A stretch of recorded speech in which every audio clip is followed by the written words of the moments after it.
everyone, welcome to Akhi Ki Barsala. Today I am going to discuss about voice change. So let's going to be started now. তো গতিকে voice শিকিম আজি আমি voice মানে অসমীয়াত বাক্য প্ৰথমতে জানিব লাগিব হোৱাট ইজ ভয়েস ভয়েস কি ভয়েস কাক কয় প্ৰথমতে এটো জানিব লাগিব তো কি কৈছে চাও those forms of verb that show the subject doing an action or an action done on the subject is called voice. অসমীয়াত ইয়াৰ অনুবাদটো চাও ভাৰ্বৰ যিটো ফৰ্মে দেখুৱায় যে সাবজেক্টে কিবা এটা কাম কৰি আছে নাইবা কিবা এটা কাম সাবজেক্টৰ ওপৰত হৈছে তাক ভয়েস বলে তো আমি আৰু এনেকৈ জানিব পাৰিম যে কোনো বাক্যত সাবজেক্টে কামটো নিজে কৰিছে কোনো বাক্যত সাবজেক্টই কামটো নিজে কৰিছে নে আনৰ হতুৱাই কামটো কৰোৱা হৈছে তাক প্ৰকাশ কৰাকে ভয়েস বলে তো ভয়েস আমি জানিলো ভয়েস কি এতিয়া ভয়েস আসলতে ভয়েস দুটা ভাগত ভাগ কৰা হৈছে voice is divided into two kinds as active voice and passive voice active voice ক কৃতবাচ্য আৰু passive voice ক কৰ্মবাচ্য বুলি কয়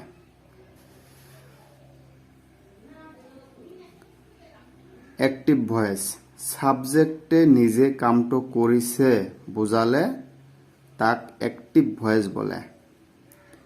কোনো এটা বাক্যত যদি সাবজেক্টে মানে দেখায় যে সাবজেক্টটোৱে কামটো নিজে কৰিছে তেতিয়া তাক অ্যাক্টিভ বুলি ক'ব অ্যাক্টিভ ভয়েস বুলি ক'ব আৰু পেসিভ ভয়েসত এনেকা হ'ব যে অবজেক্টৰ দ্বাৰা কামটো কৰোৱা হৈছে বুজালে মানে অবজেক্টে কামটো কৰি আছে এনেকা লাগিলে এটো পেসিভ ভয়েস বুলি ক'ব যেনকা অ্যাক্টিভ ভয়েসত ইংলিশ অনুবাদটো কি আছে the form of a verb that implies the subject as the doer of the action is in active voice মানে এইটো কৈছে যে সাবজেক্টে নিজে কামটো কৰিছে বুজালে তাক অ্যাক্টিভ ভয়েস বলে উদাহৰণ কি দিছে যেনে he killed a snake মানে ডাইৰেক্ট বুজাইছে তেওঁ এটা হাপ মাৰিছে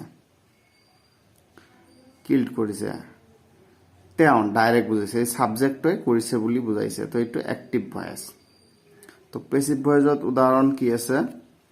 এই উদাহৰণটো যদি পেসিভ ভয়েসত দেখা যায় a snake was killed by him মানে অবজেক্টৰ দ্বাৰা এই মানে কামটো কৰা হৈছে এনেকা সোৱা তোমালোকে ভালদৰে কি কৈছে a snake was killed by him মানে হাপটো মাৰা হৈছে কাৰ দ্বাৰা তেওঁৰ দ্বাৰা মানে অবজেক্টৰ দ্বাৰাই কামটো কৰোৱা হৈছে তো এনেকা ক্ষেত্ৰত পেসিভ ভয়েস বুলি ক'ব তো গতিকে আমি এই নোটটো মানে ভালদৰে প্ৰথমতে লিখি লম ভয়েস কাক কয় ভয়েস কেই প্ৰকাৰ আৰু প্ৰকাৰ যে দুটা আছে অ্যাক্টিভ ভয়েস পেসিভ ভয়েস কাক কয় এইটো লিখি লম বহিত লিখি লৈ পঢ়িম আৰু নবুজিলে ডেসক্ৰিপশনত মোৰ নাম্বাৰ দিয়া আছে কল কৰিলে মই সলভ কৰি দিম আমি ভয়েস চেঞ্জ কাক বলে জানিলো অ্যাক্টিভ ভয়েস কাক বলে পেসিভ ভয়েস কাক বলে জানিলো এতিয়া রুলস রেগুলেশন জানিম যেনকাকে আমি কারেক্ট টেন্স হেকতে মানে রুলস রেগুলেশন জানিছো আৰু প্লাস ফৰমেশন গঠন প্ৰণালী লিখি লৈ মুখস্থ কৰিছো তাৰ পিছতহে আমি কাৰেক্ট টেন্স কৰিব পাৰিছো ঠিক তেনেদৰে ভয়েস চেঞ্জ কৰোঁতেও এই ডায়াগ্ৰামটো মনত ৰাখিব লাগিব লিখি লৈ মুখস্থ কৰিম আমি অ্যাক্টিভ ভয়েসত যদি আই থাকে পেসিভ ভয়েসত মি হ'ব হি থাকিলে হিম সি থাকিলে হার উই থাকিলে আস দে থাকিলে দেম ইউ থাকিলে ইউ নেম থাকিলে নেম তো এতিয়া রুলস অফ ভয়েস চেঞ্জ চাম আৰু ফৰমেশন বোৰ লিখি লম ফৰমেশন চাম মুখস্থ কৰিম এইবোৰ মুখস্থ কৰিলে আমি মানে ভয়েস চেঞ্জ কৰিব পাৰিম তো গতিকে আমি এতিয়া চাম rules of voice change active 1 number rules কি আছে এক্টিভ ভয়েসৰ অবজেক্ট পেসিভ ভয়েসত গৈ সাবজেক্ট হয় আৰু এক্টিভ ভয়েসৰ সাবজেক্ট পেসিভ ভয়েসত গৈ অবজেক্ট হয় ভয়েস চেঞ্জ কৰাৰ গঠন প্ৰণালী ফৰ্মেশন চাম present indefinite tense simple present tense present indefinite টেন্সত আমি যেনেকা আগতে গঠন প্ৰণালী হিগি আহিছো সাবজেক্ট প্লাস মেইন ভাৰ্বৰ প্ৰেজেন্ট ফর্ম প্লাস অবজেক্ট মানে এক্টিভ ভয়েসত মানে যেটো আমি আগত কারেক্ট টেন্স করতে শিকি আহিছো প্রেজেন্ট ইনডিফিনিট টেন্সৰ ফর্মেশন এইটো এক্টিভ ভয়েস আসলতে হয় তো এক্টিভ ভয়েসত কেনেকৈ থাকিব সাবজেক্ট প্লাস মেইন ভার্ব মানে ভার্ব 1 প্লাস অবজেক্ট আৰু পেসিভ ভয়েসত গৈ এইটো হ'ব subject plus am is are plus main ভাৰ্বৰ পাস্ট পাৰ্টিসিপল ফৰ্ম মানে verb 3 plus by plus object লিখি লৈ মুখস্থ কৰিম কিন্তু মই বাৰে বাৰে কৈ আছো তো তাৰপিছতহে ভয়েস চেঞ্জ কৰিব পাৰিম ফৰ্মেশনটোত মানে হিকাৰ পিছত এক্সাম্পল চাম আমি এক্টিভ ভয়েসত যেনেকৈ আছে আই সি এ বার্ড মানে সাবজেক্ট আছে মেইন ভার্ব আছে সি এ বার্ড অবজেক্ট আছে তো পেসিভ ভয়েস কৰোতে এক্টিভ ভয়েসৰ অবজেক্ট এক্টিভ ভয়েসৰ অবজেক্ট কি আছে এ বাৰ্ড প্ৰথমতে আহিব পেসিভ ভয়েস কৰোতে সাবজেক্ট হ'ব এ বাৰ্ড তাৰপিছত সাবজেক্টৰ পিছত এম ইজ আৰ এ বাৰ্ডৰ লগত ইজ হ'ব ইজ বহাই দিলো আৰু মেইন ভাৰ্বৰ পাস্ট পাৰ্টিসিপল ফৰ্ম এই সি যে আছে মেইন ভাৰ্ব এই সিৰ পাস্ট পাৰ্টিসিপল ফৰ্ম হ'ব সিন থাৰ্ড ফৰ্ম ভাৰ্বৰ third form a bird is seen এই যে প্লাস বাই এই বাইটো বহাই দিম ইয়াতে আৰু আই থাকিলে পেসিভ ভয়েসত গৈ অবজেক্ট মি হ'ব এটো আই আছে মি হ'ব তো a bird is seen by me দ্বিতীয় এক্সাম্পল চাম এক্টিভ ভয়েসত কি আছে আই ডু দ্য ওয়ার্ক এই দ্য ওয়ার্ক অবজেক্ট আছে এক্টিভ ভয়েসত তো অবজেক্ট সাবজেক্ট হ'ব পেসিভ ভয়েসত দ্য ওয়াৰ্কৰ লগত ইজ হ'ব ইজ ডুৰ past participle form done plus বাই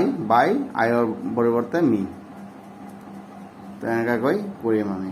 প্ৰেজেন্ট ইনডিফিনিটৰ পিছত আহিব প্ৰেজেন্ট কন্টিনিউয়াস টেন্স আৰু প্ৰেজেন্ট কন্টিনিউয়াস টেন্সত আমি শিকি আছো subject plus am is are plus verb plus ING plus object তো ঠিক তেনেকৈ থাকিব এক্টিভ ভয়েসত আৰু পেসিভ ভয়েসটো আমি শিকিব লাগিব খালি তো পেসিভ ভয়েসত কেনেকৈ কৰিম subject plus am is are plus being plus main ভাৰ্বৰ পাস্ট পার্টিসিপল ফর্ম মানে verb 3 plus by plus object example চাম এক্টিভ ভয়েসত কি আছে I am writing a letter subject plus am is are am বহিছে রাইট আছিল writing হৈছে a letter object হৈছে তো এক্টিভ ভয়েসটো ঠিকই থাকিব টেন্সৰ ক্ষেত্ৰতে ঠিকই থাকিব আৰু পেসিভ ভয়েস কৰোতে নিয়মটো চেঞ্জ হ'ব মানে এক্টিভ ভয়েসৰ অবজেক্ট যেটো থাকিব এটো পেসিভ ভয়েসত সাবজেক্ট হ'ব এ লেটার আছে এ লেটারটো সাবজেক্ট হ'ব তো সাবজেক্ট হোৱাৰ পিছত এম ইজ আৰু ইজ বহিব এ লেটাৰ ইজ কি কৈছে তাৰ পিছত কি হ'ব বিং এ বিং বহাই দিছো এ লেটার ইজ বিং এই রাইটটো আছে যে রাইটিং যে আছিল এই এটাৰ পাস্ট পাৰ্টিসিপল ফৰ্ম বহিব ৰিটেন বাই মি বাই বহিব আৰু আই কি ইয়াতে কি আছে আই আছে সাবজেক্টত তো পেসিভ ভয়েসত গৈ অবজেক্টত মি হ'ব তো এতিয়া দ্বিতীয় এক্সাম্পল চাম হি ইজ টেলিং আস এ স্টোরি তো ইয়াতে অবজেক্ট কি আছে আস তো আসর কি পেসিভ ভয়েসত কি হ'ব তেন্তে আসর পৰিৱৰ্তে উই হ'ব তো উইৰ লগত কি বহিব আৰ উই আৰ বিং এই টেলিং যে আছে এই টেলিংৰ পাস্ট পাৰ্টিসিপলটো হল told we are being told a story by him এই হিৰ পৰিৱৰ্তে হিম হৈছে তো প্ৰেজেন্ট পাৰফেক্ট টেন্স চাম সেমে থাকিব আগতে শিকি আহিছো প্ৰেজেন্ট পাৰফেক্ট টেন্সৰ গঠন প্ৰণালী subject plus have has plus main ভাৰ্বৰ past participle form plus object মানে ভার্ব 3 পেসিভ ভয়েসত কেনেকৈ হ'ব subject plus have has plus been plus main ভাৰ্বৰ past participle form plus by plus object example চাম active voice we have finished the work just now the work object the ওয়াৰ্কৰ লগত কি আছে the ওয়াৰ্কৰ লগত কি হ'ব হ্যাজৰ পিছত কি বহিব been the work has been finished past participle finished এ থাকিব finished by এই by টো আহি যাব preposition by বহিব by us এই we ৰ পৰিৱৰ্তে us হ'ব us just now second example sum they have worked out the sums have been worked out by them present perfect continuous tense sum subject plus has plus been plus main verb plus ing plus object আৰু passive voice কৰতে কেনেকৈ কই কৰিম গঠন প্ৰণালীটো subject plus has plus been plus being plus main verb past participle form plus by plus object মানে passive voice করতে main verb past participle form-এ বহিব সকলতে যিকোনো মানে কিহত present indefinite হোক continuous হোক perfect হোক আর perfect continuous tense হোক তো example sum Hasibur has been reading the book since morning. Passive voice কৰিম কেনেকৈ The book has been being read by Hasibur since morning. তো গতিকে কথা হল আমি ভালদৰে বহিত লিখি লম লিখি লৈ তাৰপিছত পঢ়িম আৰু যদি নবুজা কোনোবাই তেতিয়া মোৰ কন্টাক্ট নম্বৰ থাকিব ডেসক্ৰিপচনত কল কৰিলে মই বুজাই দিম তো this is much for today bye by